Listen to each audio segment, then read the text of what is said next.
دوستو آیت اللہ خامنہ کی شہادت کے بعد ہر قوم، ہر ملت، تمام فرقے کے لوگوں نے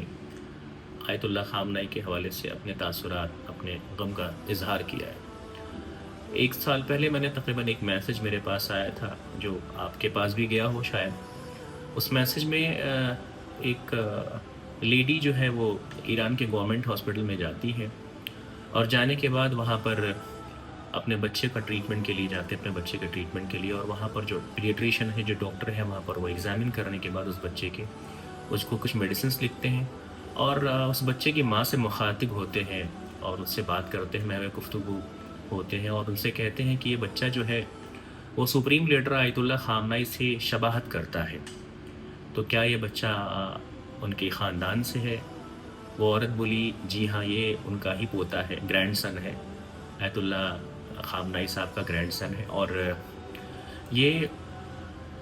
ہمارے پاس اس کی طبیعت خراب تھی تو ہم آپ کے پاس لے کر آئے ہیں۔ اس ڈاکٹر نے ان محترمہ سے سوال کیا کہ آپ تو سپریم لیڈر کے گھر سے بلانگ کرتی ہیں اور آپ کو اتنے پروٹوکالز ہوتے ہیں، تو آپ کو یہاں پر اس گورنمنٹ ہاسپٹل میں آ کر اور اپنے بچے کا ٹریٹمنٹ کرانے کا کیا مطلب بنتا ہے؟ آپ تو کہیں اور بھی اچھے ہاسپٹل میں، بڑھ سے بہتر ہاسپٹل میں ٹریٹمنٹ کرا سکتی تھی۔ تو اس لیڈی نے، جو خامنہ صاحب کی بہو ہوتی ہیں، تو انہوں نے یہ کہا کہ ہمیں ہمارے آیت اللہ خامنہ صاحب کی طرف سے، اور یہ سخت انسٹرکشن ہے، سختی کے ساتھ انسٹرکشن ہے کہ ہمیں عام لوگوں سے ہٹ کر ٹریٹمنٹ، اسپیشل ٹریٹمنٹ لینے کا کوئی ایسا رول نہیں ہے۔ ہم عوام کی طرح نارمل جیسے لوگ ٹریٹمنٹ لیتے ہیں، ہم بھی ویسے ٹریٹمنٹ لیں گے۔ اچھا، اس پوسٹ کو میں نے تقریباً 1 سال پہلے پڑھا۔ میں سوچتا تھا کہ شاید ہو سکتا ہے یہ واٹس ایپ یونیورسٹی کی نیوز ہو، لیکن مجھے آیت اللہ خامنہ کے انتقال سے پہلے جو انہوں نے اپنے اسٹیٹمنٹ دیے، اس سے مجھے احساس ہوتا ہے کہ یہ پوسٹ واقعی صحیح ہوگی،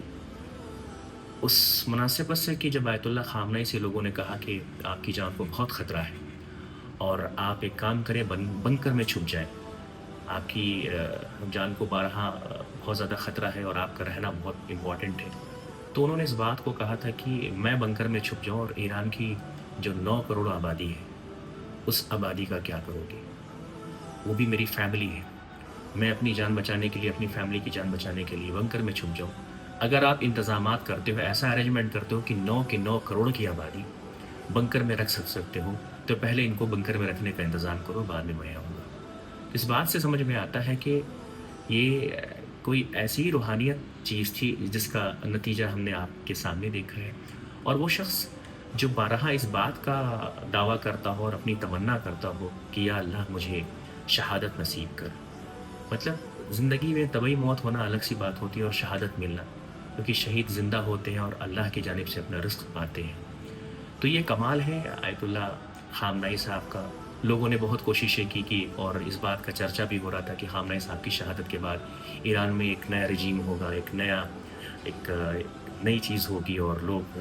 آپس میں لڑیں گے اور ایران بالکل ویسا ہو جائے گا۔ خدا کا کرم ہے اس شخص